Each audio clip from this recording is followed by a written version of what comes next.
Welcome to the Short Funk Podcast. I'm Tom Barbalet, and today, an accent. My accent. An accent that you might have gotten familiar with having listened to a few of these Short Funk recordings. One of the most curious things about my accent is that it actually changes when I go to Australia. And it changes in ways which are sufficiently subtle that not even I recognise that my accent has changed. There is a primary reason that my accent changes.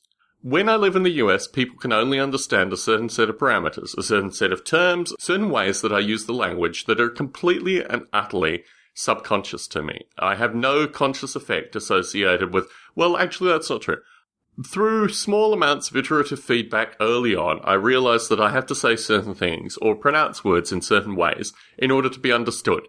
And these things do occur explicitly, but very swiftly are moved implicit in terms of my use of language. And this is done in large part because I really don't have time to worry about whether I'm using the right term at the right place. I just remember the right term and I continue to use that going forward.